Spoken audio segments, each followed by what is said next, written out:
বিমানবন্দরে কার্গো ভিলেজে আগুনের ঘটনাতে প্রাথমিকভাবে 12,000 কোটি টাকার ক্ষয়ক্ষতির ধারণা করছে exporters association of Bangladesh EAB. এ নিয়ে সংবাদ সম্মেলনে সংগঠনটি জানায়, সরবরাহ ব্যবস্থা বাধাগ্রস্ত হওয়ায় আস্থা হারাতে পারেন ক্রেতারা। ক্ষতিগ্রস্ত পণ্যের বিপরীতে বীমা দাবি, দ্রুত নিষ্পত্তির দাবিও জানানো হয় এই সময়।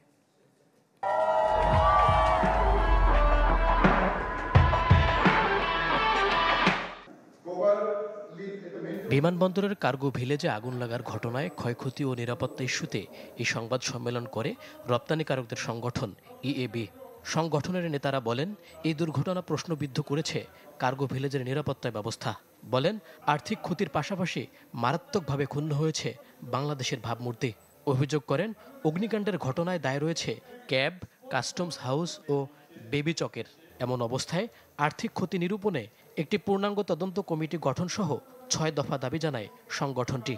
এ ধরনের একটি ঘটনা স্পষ্টভাবে প্রমাণ করে যে কার্গো ভিলেজের নিরাপত্তা ব্যবস্থা যথেষ্ট কার্যকর নয় এবং এটি নিরাপত্তার দিক থেকে অত্যন্ত ঝুঁকিপূর্ণ।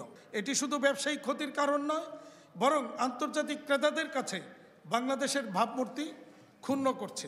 এই অগ্নিকাণ্ডের দায় বেসামরিক বিমান চলাচল কর্তৃপক্ষ সিএবি, কাস্টম হাউস এবং বিমান বাংলাদেশ এয়ারলাইন্স কেউ এড়াতে পারে না। ভবিষ্যতে এ ধরনের ঘটনার দায় কেউ যেন এড়াতে না পারে, সেই জন্য দায়িত্ব অবহেলার শাস্তি কি হবে?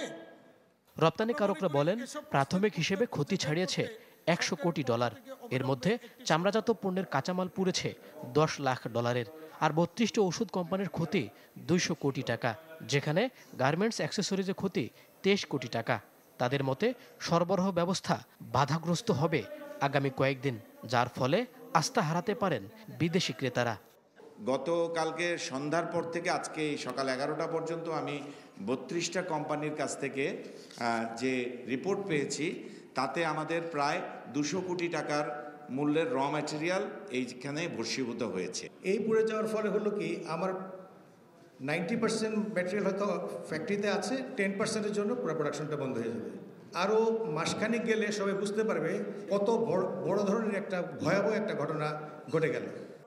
অগ্নিকাণ্ডের ঘটনা লজ্জাজনক উল্লেখ করে একে ষড়যন্ত্র আখ্যা দেন বিটিএমই সভাপতি।